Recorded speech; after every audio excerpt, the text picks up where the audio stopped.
Life Audio. Today on Talk About That, John thinks he deserves a cut of the proceeds from one of my comedy shows and dusts off his old Spanish lessons for a family trip. Meanwhile, I have the most expensive rental car ever and reveal the ordinary woman who inspired the Statue of Liberty. Plus, a conversation about stewarding and appreciation of the world around us and why you desperately need a 13-second hug whether you know it or not. Today's episode is not sponsored by The Cloud. All your private stuff is up here and you have no clue how it works. But first, a word from our actual sponsor. The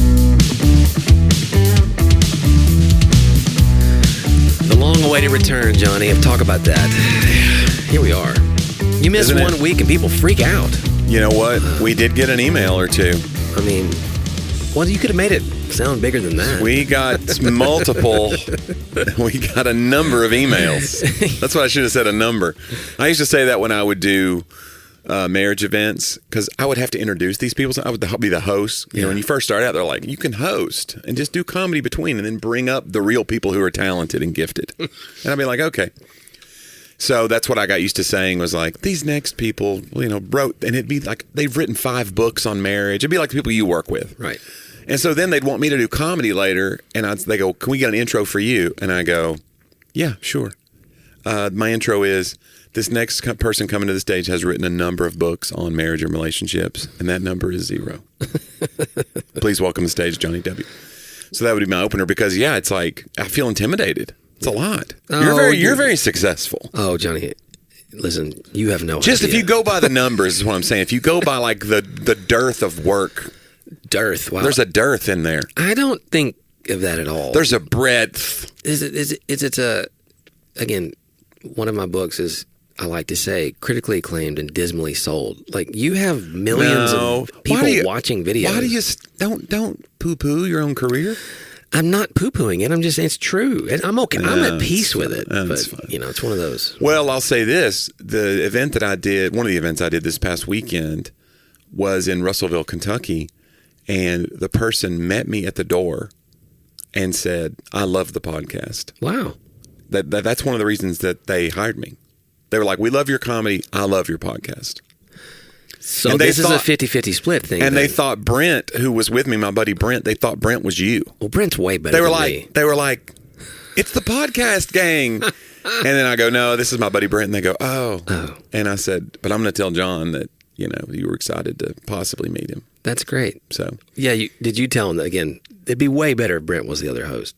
He's terrific. Come on, he is a great guy, and it was fun hanging out with him. Brent is one of my oldest friends. Oh, he's great in life, so it was cool to get to spend some time with him and catch up a little bit. But yeah. So I guess maybe, are you saying that I owe you money from the trip? Maybe not half and half. I mean, you had to go do the comedy, but if some sort of finding fee, wouldn't you think would make sense? Is it a finder's fee? A finding fee? I've seen it as finding in some other contracts I've been working on lately, but I think what you're going to find is it's not going to work out for you. I think you're going to find nothing. I think you're going to find that I paid my mortgage and it's gone. Yeah. Excuse me for being a little. You're a little Barry White today. Well, what's going on? Yo, a little vocal fry. I don't like it. I am ready for radio though. This is John and Johnny in the morning. Like it's got. No, you'd be more zany if it was. Oh, hey guys! Hey everybody! No, then I need to. Well, this is a radio guy, though. Yeah, that's a radio. That's more of the what? Shadow Stevens. Your drive time afternoon. Yeah. There used to be a guy named Shadow Stevens, who was a famous L.A. DJ, and then he went on to do. I think he was Center Square, not Center Square, but he was a Hollywood Squares guy, and he was famous for his voice, Shadow Stevens, and that can't be his real name. It was spelled S-H-A-D-O-E, Shadow. Oh, yeah, it's very mysterious, terribly mysterious. Maybe I'm making him up out of whole cloth. Maybe he's just a character in my head, but I remember Shadow Stevens. Maybe it was like his yogurt, like he just couldn't spell it right. You know what I'm saying? Yeah, that's true. It happens. By the way, I saw on the brew menu board as I walked in today that last weekend we had Toast Bar. Did we? What the heck is Toast Bar? That means it's like jellies and butters and jams and... It's just toast. I don't know. I like toast with things. Maybe they had. Hey, come early, guys. We're having toast. I bet it had avocado. Don't miss this. What are you doing? You know, whoever did the toast bar might be listening. I know. And now you've besmirched their character. Well, I think it was fresh baked bread too. It said in the thing, so that was fresh baked bread toast bar. And you bake the bread and then you toast it and then you go, there you go. I think it sounds amazing. It does. Actually, if you're Jean Valjean, I don't know. Your family's starving. That's so funny. I'd like to say that I do not agree with Johnny on this, on many things. Or have they taken you off of, they've taken you off of marquee duty because you can't be trusted with the spelling of toast. Oh, done, yeah. No more. You'd be like, how many Q's are in this? I mean, here's the thing. There was no one else to do it that week. Yeah. Chris listens to the podcast, I think, and he's the one who does it. Right. And I think he changed the lock on it. He's like, you know what, bro, you're done. I need your board key. Yeah, give me your board key and your badge. Mm-hmm. I was like, you gotta have a badge to do those marquees. Yeah. It's a very emotional moment. Yeah. And then one day you'll do like Hooked on Phonics and they'll give it back to you and it'll be like a big moment. Like, you know what? You've earned this. Right. Like the Sarge will be across the desk and be like, you know what? I've been waiting a long time to give this back to you. We're putting you back out there. You're back on the force of all those 80s cop movie tropes. Like, you still see them. It's different now. There are different tropes, but like that one felt like it went on for way too long. You'd always have the captain say, I'm too old for this. Right. Expletive. Right. I'm getting too old for this. He's 2 weeks from retirement. Right. You know, when everything goes down, whatever the cop is, he's 2 weeks from retirement. And then, you know, the case of his entire life comes along. Right. And, but there's always those tropes. But yeah, there's new ones now, but they're still out there. I don't know. Well, interestingly enough, you know what we're watching right now? Hold on. I don't know. Monk. Really? Yeah. We've never watched Monk, and so kind of had a lull a little bit. And a show hole. Yeah, we were in a little show hole, and it always looks... You know, a lot of people read when they get into a show hole, or they spend time with their family. Mm-mm. Yeah. Mm-mm. Or maybe getting the word, John. Oh. You know? It would be a better use.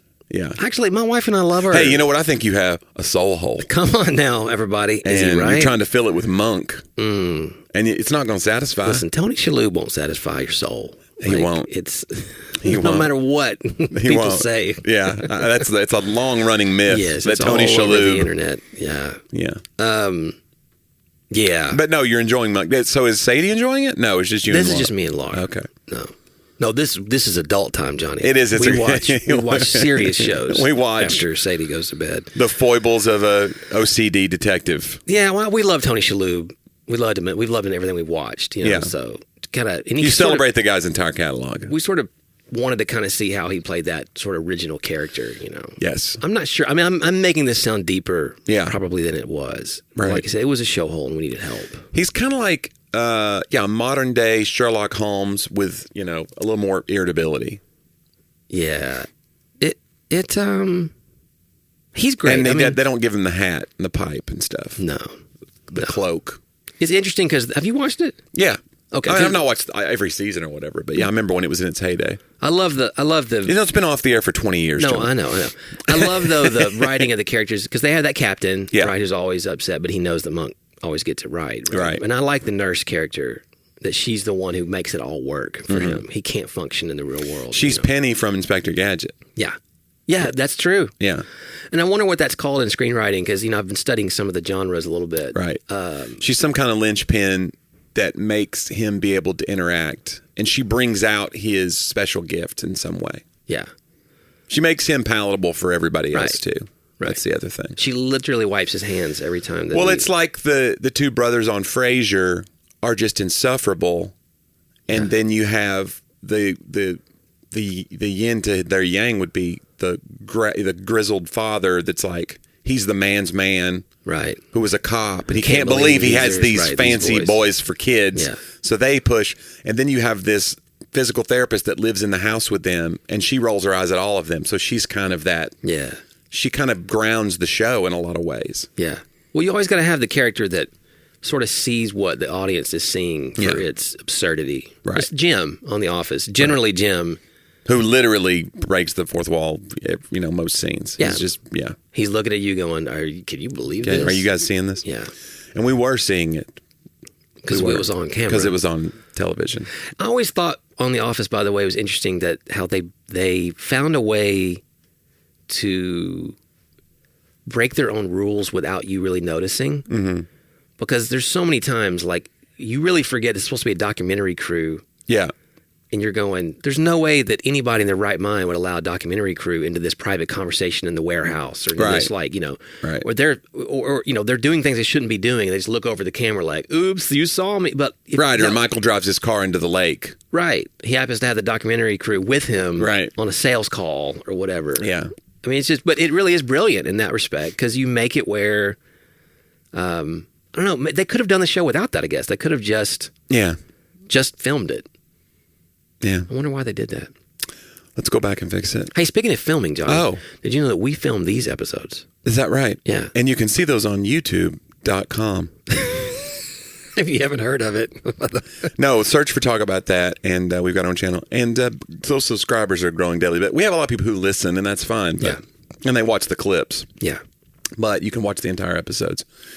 I'm wearing a T-shirt today. If you're listening, you can't see it, but it's from, I did a fundraiser for my buddy Toby Swagger. He has he does all these cool projects in the city for people, and so it says, "Believe there is good in the world," but then in orange it just takes the words "Be the good." Yeah, I saw that. So it's kind of a cool logo, and I was like, "I want one of those shirts," and he was like, "Okay," and I didn't buy it. That was my fee. Okay. You're doing comedy for shirts. I'm doing comedy for shirts now. Yeah, that sounds like a nonprofit. It is. Jonnie W nonprofit comedy for shirts.com. Guys, .org. For every shirt you give Jonnie, he'll give one shirt away. Wait. On stage. He'll be like, no, keep it on. Keep your shirt on. Oh, guys. Hey, you keep your shirts on because this is an exciting moment of the show. It's the moment we stop and listen to our sponsors. And so let's take a few moments and hear what they have to say today.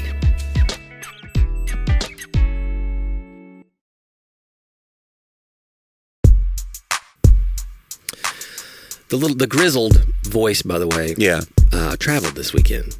Yeah, with the family. You've been away. I was away. Parts unknown. It was a short trip for where we went. Yeah, it was a little ambitious travel to be there for really 2 full days. You went to the Dominican. We did. The Isle of Hispaniola. Yes, and it was one of the most beautiful places ever. Yeah. Which, I've traveled a lot in Central and South America on mainly missions things, but it was great. So my daughter's 16th birthday was sort of our we took that milestone kind of, we try to do a milestone thing every couple of years, but took her best friend, and it was great. And they had their own room right next to us, and so that's good. Their stuff, and so it was a really, really good time. So, but I've come home a little back into the allergies. I'm a little concerned. No, I don't know. This feels like you're getting ready to give me something. Well, why don't you stay over there? It's about time. If you would have cut me in on the show, this is how I get back at you. You wouldn't have given me your communicable disease if I had given you money? I would have held it back. It's weird. Weird. I'm in great control of domestic terrorism. I don't like this at all. Sheesh. I had my own travel experience, John. Really? You have a lot of them. Well, but I had one. I did something this weekend that I've never done before. And that is I get up to go to my plane and drive over. It was about an hour away to the airport from where I had stayed in beautiful Harlingen, Texas, which is right on the border. I mean, Harlingen is like down there by Mexico. So I'm down there in South Texas. I'm going to fly home, connect in Houston, and then fly to Nashville from Houston. And I had a couple hours to kill, so I was like, I'm going to do some work. So I was working on my computer, blah, blah, blah. Returned my car. And it was one of those lots where, like, there's nobody to see you at the return place. You just park your car, and then you take your key to the desk. Yeah. And I forgot to do that. What? I just, like, went and checked in my bags and, like, went to my gate and then, like, did a bunch of work on my computer. And then I got on the plane, and I looked down in my bag and saw something shiny in my little pouch. And I was like, what is that? And I went, oh no. And it was too late. I was like, I either can get off this plane right now and go take this key to that desk, which is, I got to go back through security and all that. I'm going to miss this flight and I'll have to take a later flight home. Or I can figure out, like, what's next step. I've always heard that it's like a $250 fee if you lose the key or whatever. Yeah. So I was like, well, it cost me probably that to fly home later. Yeah. Let me just call them. So I called and I got the actual person and they were like, yeah. I said, this is what's going on. And they said, well, we can't. They go, we can't close your rental until we get that key back. Oh, no. So they're still having you on the clock. You don't have. You have the car. You have the car and you have a spare key. She goes, we don't have spare keys for all these. We're a small airport, blah, blah, blah. I go, do you have a spare key for this car? No. Okay. They did not. So I was like, are you kidding me? So I literally got off the plane in Houston. I had like a 2-hour connection and I took an Uber to a post office. Wow. And shipped it overnight. But it's Friday. So they go, this won't get there till Sunday afternoon, maybe Sunday evening. I go, and you don't even know if they're going to open it. It's the airport. Exactly. Right. I'm like, what if they don't get it? What if they do get it, but then they just decide to drag their feet on it? And they've already put like a $300 extra hold on my credit card for the key. Because if they have to hold money like in case I lose the fob. Wow. So I have like a meter running on a rental car that I have long since abandoned. I have a key that's got so there's like $800 in charges on my card that I'm waiting to drop off. And they got the key Sunday afternoon sometime. I finally got a hold of them again. And they were like, okay, well. And I said, well, I have all these pending charges. They go, well, we'll backdate it. You'll get a receipt. And so I'm just waiting to see, like, what is this all going to cost me? I should have got off the plane. Now, if I knew, I'd be like, I should have got off the plane. Yeah. Because I just didn't. I wanted to get home. I'd been gone like 4 days, and I was like, I want to get home, see my wife. I'm not going to tell her, like, hey, I kept a key that I shouldn't have. I'll see you at midnight or whatever. Right. So I went on home, and that was a mistake. What you're saying was but you'd pay anything to go see your wife, is what you were saying. I'm saying, exactly. And in fact, you'll pay. No, she was like, you should have got off the plane. Yeah, she was like, you're an idiot. This isn't worth it. What I guess I'm saying is, John, when you're returning your rental car, make sure you don't have that key with you. Yeah. Because it is a problem. It usually has like a huge, what am I going to call it? It's almost like a steel wire. Yeah, like a big cable. This one didn't have that. Okay, so but it wasn't. Really and usually there's two of them together sometimes too that like have both, and they go. By the way, fit in your pocket usually. Yeah. Right. This one was easy to lose. Yeah. Evidently. So this is really on them. Thank you. And I won't say the name of the company, but it rhymes with Hertz. And I am a long-standing gold member. So I would think, does that not get me a little bit of preferential, have you? I mean, we can go, yeah. I don't want to pull my Hertz card. Let me tell you right now. Is there a platinum? I don't know. If you'd have been a platinum or a diamond. I mean, I'm President Circle. What is that? Mm-hmm. Huh? That's probably, you're on an email list. Does it get any bigger than the president? I suggest not. I would like to There's somebody in like Czar Circle or something. He has a absolute power or something. The dictator circle. Yeah. Excuse me, can I... Like, right this way. We'll make a new key. They'll do anything they want for the czar. But I'm not the czar. Bring me grapes and feed me right now in the airport. Yeah. But if I was a dictator, I don't know. I sure like to come up with better things than that. Yeah. Absolute power would make me too nervous. Yeah. Great. Yeah. You're like, slice these grapes because I could choke. It's a choking hazard. Or I'd be like, are you guys okay with this? I feel bad. Like, I don't really want to. The person fanning you, this feels. Yeah. You sit down for a minute. I don't love this energy coming off I'll help you. out. Yeah. If you can. What was I trying to help somebody in the Dominican when they're taking the bags or doing something? And I tried to do something. And I had my Spanish back. My Spanish doesn't come for 2 days. Anytime I travel. Okay. So the first day, Johnny, I can't think of like simple numbers and stuff. Right. Like, it's very frustrating. Right. They didn't speak English? Some did. They didn't speak English well. Do you speak English? You're like, that was a long pause. You're like, how do you say no? The deal is, I was in their country, Johnny. Yeah. Why should they be speaking English? Right. Your cultural inappropriateness is so inappropriate. I don't even know. I apologize. So that's the thing. I don't want to be that guy. And this was a very... You want to be the guy that speaks broken Spanish to them and frustrates them further. No, I think that they're more pleased with your attempt to try to respect the culture and to try, right? Especially if you could say things like, como se dice, like, how do you say this? Or you say, lo siento, I'm sorry, mi español is Wasn't there a thing of like spell socks? S-O-C-K-S? Wasn't there a SOCKS trick? What does SOCKS mean? I swear, somebody told me if you say socks, if you spell socks, that's a sentence in Spanish that's like, how do you say this or what is this? Maybe. Yeah, I don't know. Sorry, guys. I'm took a lot of... Somebody told me that I'm saying something offensive to these people. They're like... You dishonored their family. I'm like, SOCKS, I'm holding a pair of socks. S-O-C-K. Okay. Anyway. It makes me think... We're being very offensive. No, I'm not. Accidentally. I'm just saying, I was trying really hard. So, yeah. But your Spanish came back full on, and now... No, not full on. When I've been somewhere for a couple days, I can speak Spanish on the level of a child. They're rolling their eyes at you. Oh, absolutely. Yeah. I was riding on the little tram thing with the rider. The whole thing was full, so I got up front. How do you say tram in Spanish? I don't know. And so I was like, está bien, to sit here. He's like, sure. So I sit down, and I was trying to ask him. Did you have the diva? Está bien. Está bien. And I was trying to ask him. Which people who speak Spanish, by the way, listen to our podcast. I'm so sorry. Like this, you too should. Right. Like this is what it is. Yeah. I'm working on it. Yeah. Just not enough. And so I'm sitting there and I want to ask him like, hey, how long is your shift today? Basically. And so I'm like, like I said, like, ¿Cuánto tiempo en el autobús hoy? How much time in the bus today is what I think that is. And he looks at me and goes, he may have said it in English. What?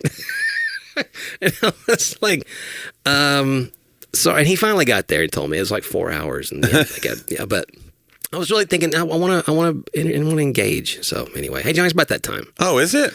I think so. I think it's time for us to look at what others might have to share with us from the past. Oh. Yeah. How do we do that? Oh, well, it's my quote of the week segment. Oh, right. Yeah, we call it They Talked about that.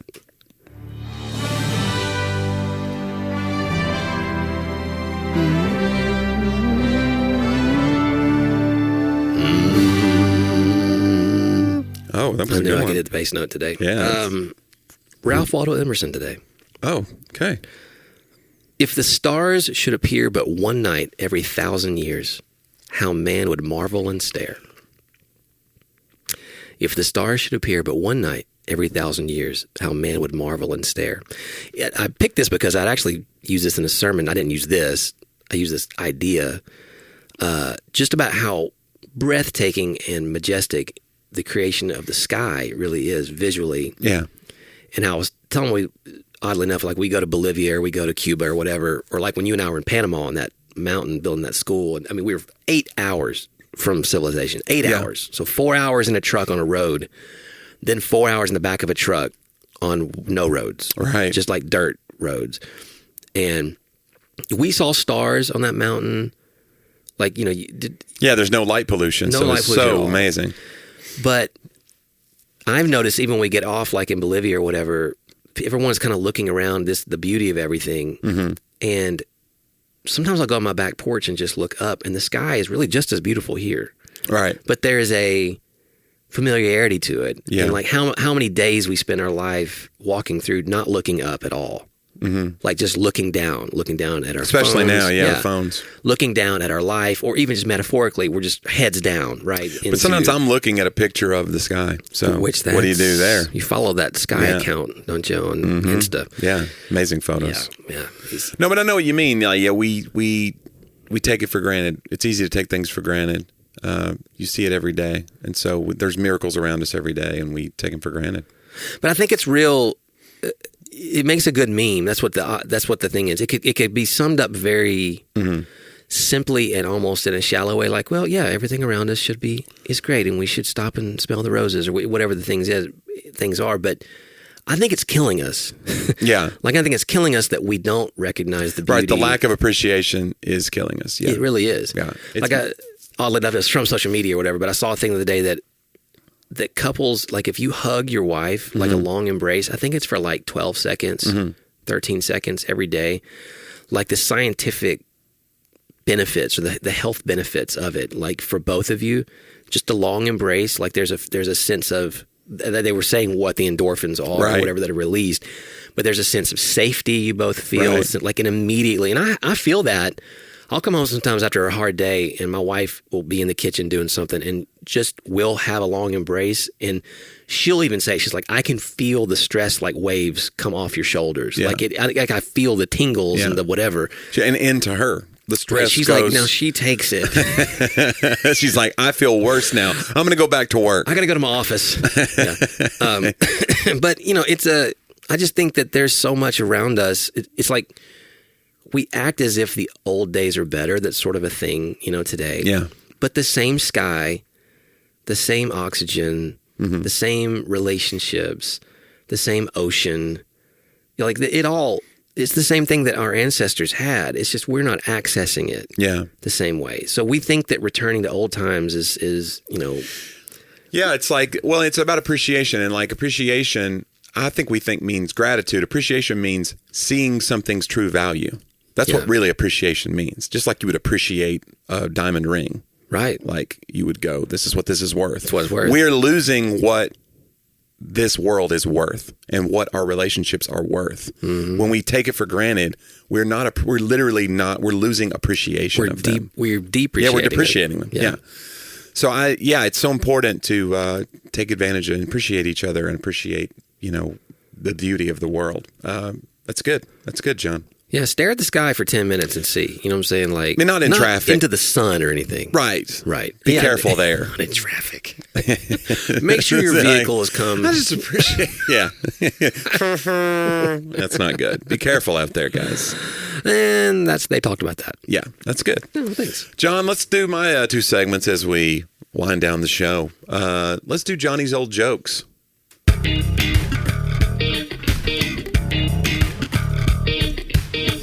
I was trying to find one that I had never heard. So this is an old street joke I found online. Which some of these, I found a list of these that kind of have a little bit of a moral to them, which I thought was interesting. Yeah. And so this is one I had never heard. It said, a young boy enters a barbershop. The barber whispers to his customer, "This is the dumbest kid in the world. Watch while I prove it to you." The barber puts a $1 bill in one hand and 2 quarters in the other, then calls the boy over and asks, "Which one do you want, son?" The boy takes the quarters and leaves. "What did I tell you?" said the barber. "That kid never learns." Later, when the customer leaves, he sees the same young boy coming out of the ice cream parlor. "Hey, son, can I ask you a question? Why did you take the quarters instead of the $1 bill?" The boy licked his ice cream cone and said, "Because the day I take the $1, the game is over." Nice. And there's a principle in comedy like that where the person who is dumb is really the smart one. Right. In clown culture, it used to be called a Toby. Like, I know Roy's really into clown culture, and we've talked about this before. I've talked about it with him before. Like, there's different characters in clowning, and there's one that's like the farmy clown, that's like the redneck hillbilly clown, and in sketches, he outsmarts the city slicker clown. Yeah. Because he actually has common sense. Right. And there's a lot of jokes and stories that kind of tie our culture together where the city slicker gets outsmarted or he's doing something dumb because he can't see his way past his city ways or whatever. Mm-hmm. And so I think that's one of those jokes where it's like the barber's like, "Look how dumb this kid is." And the kid's like, "Yeah, you've done it to me every day and I get a $50 every day. And you keep saying I'm the dumb one." Yeah. I think a lot of like rom-coms are based on a lot of that too. You know, there'll be some high society lawyer or whatever that thinks. Or remember that movie, it was Nicolas Cage where he gets this second life with Tay Leone. He gets the other life. Remember that one at Christmas? Oh, yeah. I forget what it was called. It had a Christmas name, I think. I'm sorry, guys. But there's no way to know. So, but people are screaming. That's great. Basically, it's got Don Cheadle in it. Mm-hmm. And so, like, he is this super rich guy, right? Has the world by the tail. He's got women coming to his hotel room, or his big suite or whatever every night, knocking on the door. He's got the cars. He's got all this stuff. And it's near Christmas, and he's supposed to fly to seal some deal, on a ski slope somewhere or whatever. And he's supposed to have his life together. And I think he runs into a homeless guy or something. Yeah. And he's just like, no, I know what it was. A guy comes in to rob a gas station, and he's in there, and he tries to like save him. Mm-hmm. He's like, "Man, you don't have to do this or whatever. Like, there's a better life." And so Don Cheadle's the clerk, and he doesn't know. He's like some sort of angel character or whatever. And he's like, "You really think that you could, like, you think you can save? Like, you think you don't get it, do you?" He's like, "Well, you're about to find out." And so he wakes up the next day. Oh, it's Family Man. That's what it's called. And he's now got 2 kids. Yeah. He's living with, it's what would happen if he would have married his college girlfriend. Oh, right. And now he's a tire salesman. Yeah. And he has to, figure out this life. Right. And so it's really interesting because in the end, he has to go back, and it's what breaks his heart the most, like, because he was wrong about his life. So I think it's that principle. Yeah. Yeah. We should all go be tire salesmen. Yeah. That's where the good stuff is. Well, I think I could sell some tires. When I buy tires, I don't know, it's one of those, like, they'll say, it's one of the most worthless feelings ever. This can go. You go, "This is $600, and you'll drive away feeling no different, but it won't have a blowout and kill all your family. How about that? Yeah, it's a real this tire's rated for $45,000. You literally paid for air. And this is the air is going to cost you extra. Yeah. If you want us to blow this up, you want to balance them too. Yeah. Oh, you want those installed on your car? Well, that's going to cost too. Right. It's like actually, and to throw this old tire away, we charge you a fee for that too. By the way. Yeah. Oh, well, I'm just going to take those with me then. That's what I was saying. I'll recycle these myself. I hang them on the wall. Yeah, we keep these. Yeah, I have a whole collection. I'm very sentimental. Yeah. Did you remember? I don't remember as a kid going to. I mean, we bought tires. We bought tires one at a time. Listen, let me tell you. Listen, when you buy tires 4 at a time or even 2 at a time, that's when I go, you're grown. Yeah. You know what I'm saying? You've grown up. Right. You're not like living one You're like, look, I know it's going to knock all this out of balance if I put a brand new tire over here and I got 3. But this is what I have. I have $70. Take it and give me a tire. So I can drive. So I can get out of here. Yeah. This one's, on its, radials. Right. The spines are coming out of it or whatever. Right. That's when you're just like hanging on. When you buy the first time you buy 2 tires at a time, you go, you know what? I'm a man. I'm a man. I'm a man. This is what adulthood feels exactly. like. It is, man. Adulthood doesn't feel great on the payment side. No, it doesn't. Things. It's a lot of responsibility. Jerry Seinfeld used to have a bit about that. He said, everybody wants to be. They always say, be responsible. He's like, but the first time there's an accident, what do they say? Who's responsible for this? It's like, yeah, nobody wants to really be responsible. That's good. Okay, all right, John, let's move on. Let's go this week in history. We call it Talk About Then.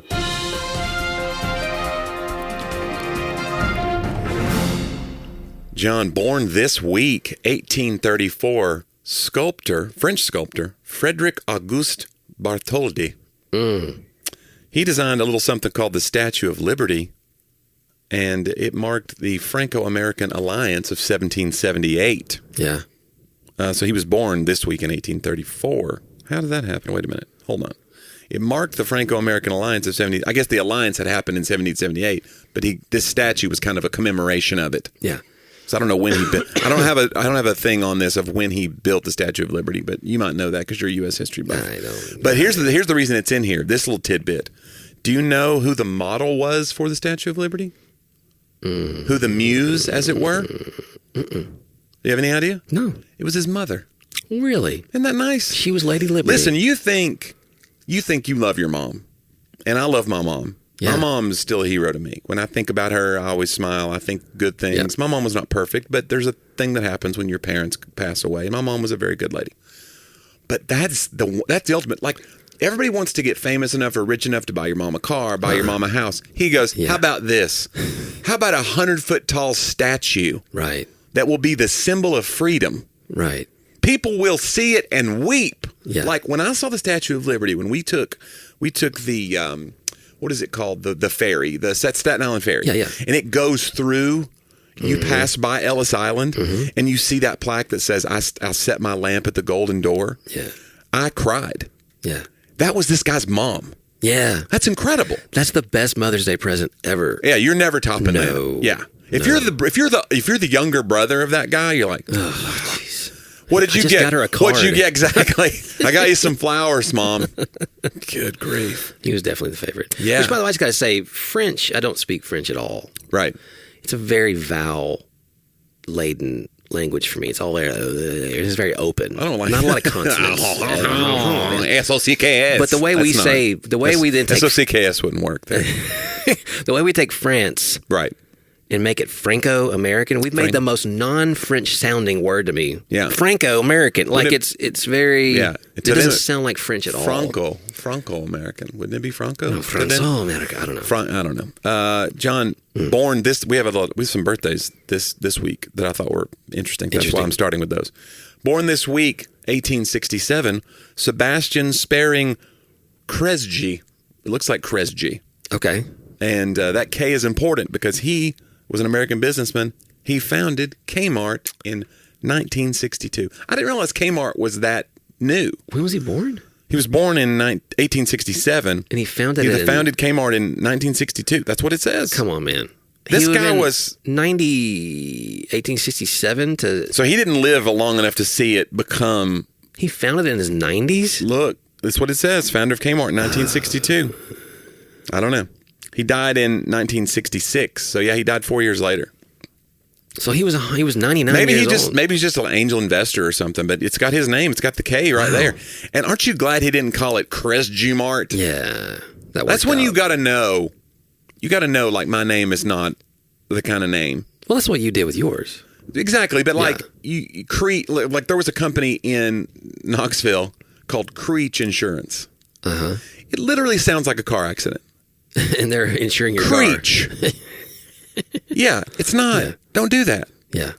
If you have a bad name and you want to start a business, name it something fun. Right. Don't go with your name. Mm-mm. You know? Mm-mm. If you have a furniture store, don't call it Shambles Furniture just because your name is Bob Shambles. Call it something fun, like, you know, like furniture repair, sectional healing. Call it something fun, John. John, I saw a business, and I have a bit that I'm working on about it. I don't know what it's going to be, but it literally, I saw the billboard for it, and it said cabinets to go. Okay. Right. What do you... John, all cabinets are to go. If you, listen, let me submit to you that if you're buying a cabinet, it has to... and it isn't to go, you have rented a storage locker. That's true. If that cabinet is for here, right, you have a garage. Right. You can't, it has to be installed. Yeah. Maybe they just meant we're really good at installation. I don't know. Anyway, happy birthday, Mr. Kresge. And I spent many hours in your store. Yeah. Many hours. Blue Light, that's where Blue Light Special comes from. Yeah. That was a Kmart thing. Yeah. I don't Remember know they revived it in like a couple years ago? They tried to bring it back. With that little light bulb character. Mm-hmm. Yeah. Bluey? No, it wasn't. I don't know what they called him. I don't know what his name was. John, born this week, 1839, Robert Gore, G-O-I-R, Goir? I don't know. He is a Scottish printer and paper bag maker who invented the cardboard box. Wow. Yeah. Amazon says thanks. Man. Remember when people used to say, you'd be moving or whatever, and you'd get on your HOA Facebook page, does anybody have any boxes? You'd ask friends, I got to go, listen, I got to leave work early. I got to go by the package store because they throw away all their old, wine boxes and stuff, and they're really sturdy. Yeah. I got to go get some boxes. We're moving. I got to get some boxes. You would panic. You would go out of your way 5 miles to find a good box somewhere if you heard somebody had some boxes. Oh, yeah. Now, cardboard boxes show up at the amount of cardboard boxes that we all have in our garages because of Amazon. Yeah. And it's always at the tiniest item they'll put in the most gigantic box. Yeah. So we have so many. I mean, are we recycling these boxes, John? I don't know. I recycle. I break down the boxes. I break them down. And take them, but it's weekly. There's trash to take weekly, and I'm always taking boxes. Well, we have Robert Gore. Yeah. I mean, I'm sorry, these pronunciate Kresge and Gore. Man, I hope he went by Robert G because G-Mart. Yeah, it's not great. All right, John. Finally, this week, 1981, cable's first 24-hour music channel debuts. MTV. I want my MTV. The first video MTV played was, we've maybe talked about this before, and you've already forgotten it. Johnny. It's an ironic titled. Is this the Video Killed the Radio Star? Video Killed the Radio Star. Do you remember the group, though? Oh, jeez. No. They were a one-hit wonder. The Buggles. No, I was not going to get You wouldn't have got the Buggles? No. It's interesting because it's one of those things where it's an answer to a trivia question, and they kind of knew this is going to be very prescient. Uh-huh. As we play it, we also understand that we got a lot of ugly creators right now that are getting ready to be shown on television and not make it to this era. And it was true. It became a very glam. Mm-hmm. You had Madonna, you had all these good-looking rock stars, and people like, for instance, Christopher Cross is one of the most famous examples of a guy who had radio hits. Yeah. And he was just kind of a chubby guy. Just looked like an everyman, looked like a plumber. Yeah. But he was so talented and had a great voice. Did not matter. When you get into the 80s, MTV made it very hard for you to be a plain-looking creative. If you were going to be a creative, listen, you got to wear the monkey suit. You got to get in here with us. Yeah. Put on some makeup, buddy. Clean it up. There's still pressure, I think, in all art form. Yeah, but you see a little more of it. Like if you just own it, if you just own your plainness or your whatever it is. Like, I mean, you've got Jelly Roll in country music right now. He's winning Grammys, and he's just like got face tattoos, and he's 400 pounds, and it's wild. Yeah. and he's just real, and he's just writing about addiction and pain, and country's really embraced him. Now, some country folks haven't. Nobody likes everybody. Right. You know, that's actually a surefire way to end your career, try to be liked by everybody. Yeah. Like, what can I do that everybody will love? Like, come on. I'm on a mission to be liked by nobody, and it's working. You're killing it. I mean, like, and I'm very, very artistic. That you can do. Yeah. Oh. There are things that we universally denounce, and I want you to make that list. I believe in you. I would like to be known for what I'm against. You know what I'm saying? I think that's good. Mm-hmm. That seems to be helping the world right now. It does. Let's all be known for all the things we hate. I don't know. Anyway, well, I miss MTV because it became like, then it was just hardly any videos. No. Then it was just reality TV. And then now it's gone. It's officially, I think is MTV still around? It may be. I know MTV News. Remember MTV News was a thing too. Yeah. Kurt Loder would come in and tell you what was going on in music news and touring news. That went away officially. I think this year was the last MTV News. Well, we can't overstate. The video is more important than the song for a lot of like mid-'80s to mid-'90s. If you wanted your song to be played on the radio more, you would spend millions of dollars to make a little mini movie, which is what a video really was. You'd spend like the budget for like some feature films were spent on some of these videos. Yeah. And directors of these films, there was one who directed all of the Bon Jovi videos. He directed November Rain for Guns N' Roses, I believe. His name was Wayne Isham. Wayne Isham was like the guy. He was the first guy to kind of figure out the medium and know how to make these things. And of course, these budgets were tens of millions of dollars in some cases. Which is just crazy. Yeah. But you knew that like if I had a great video, I can create buzz for this song and you can prop it up and it would be. But think about how much more money they're making because they're not selling singles. Yeah. Like, that means someone went and bought the whole album for $15, $10. To get one good song in some cases. And that's what we would pay back then. Yeah. And so you got to think how inflation has changed or whatever, but still, that's a lot of money. I'd spend $15 on a CD for all the artwork and all the stuff, and I probably saw the videos, what made me do it. Right. And now all the songs that artists wanted me to hear, I'm going to hear. Yeah. And today it's like, I'm going to pick and choose. I think I just like that one song. Yeah. I still do albums. I rarely ever just grab a single. Like, I want to hear everything the artist wants to tell me about that record. There you go. I really do. Well, that's a very curmudgeonly thing of you. Why? You're like, I don't know. I'm helping the industry. You're just hanging on to the old ways. Well, I'm not listening to CDs or anything. I couldn't find a player. I tried. But actually, I think I have one over here somewhere in the drawer left over from the It's a bygone era. It is, Johnny. It is. And you know what? Speaking of bygone eras, did you know you can go back in time on our podcast and listen to old... a portal that we call the Worldwide Internet, and on talkaboutthatpodcast.com, over 300 archived episodes. Yeah. And enjoy those. Even the ones where we've had really weird takes on things. That I don't think we had a lot of weird takes. Yeah, maybe. I don't know. You're kind of... Yeah.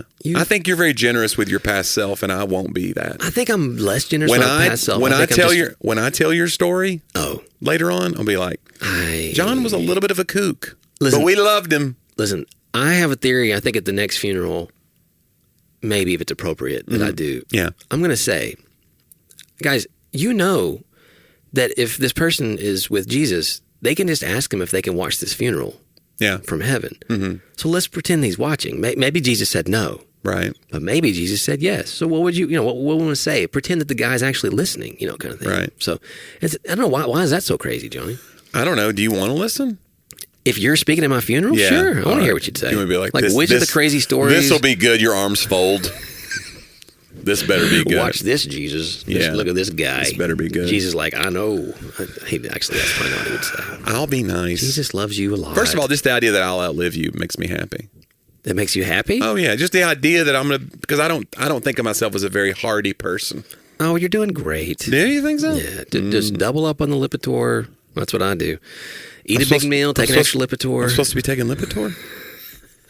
Oh my gosh. Guys, be clear, we're not giving medical advice. Please don't double up. Flintstones Vitamins, not a sponsor. Not a sponsor. So you check out Jonnie W, though. Johnny, JONNIEW.com. I will say this is coming out whatever day it is, but I think if you get this today as it comes out, I have a show August the 2nd in Santa Rosa Beach, Florida. There are still tickets available for that on my website, JohnnyW.com. It's August 2nd, 2024 in the year of our Lord. Mm-hmm. So get those tickets. And other shows coming up, of course, too, but that one's a very pressing. It's a pressing. That's right. It's here. Yeah, it's coming. It's time. Yeah. Yeah. You've waited way too long. Right. And frankly, you've blown it, but I'm opening the ark door once more and saying, out of the abundance of the mercy that's within Jonnie W. Don't get caught out in this. No way. You don't want to know what happens if you miss this show. Exactly. So, yeah. It got dark. I like that. It did. Yeah, we really did. dark. We're a very dark podcast. So, guys, hey, keep sending us questions and comments and emails. Leave a review. It makes a big difference. Make it a 5-star. Say some nice things about it. Yeah. I'd like to give a shout out to all of our international listeners. We've been hearing from a lot of them. So, thank you guys for listening all over the world. And again, if you speak Spanish really well, please forgive us for not speaking Spanish well. We're trying to figure it out. Show grace to us. Yeah, just a little bit. Yeah. So, all right, guys, thanks so much for listening. We'll see you next week on Talk About That.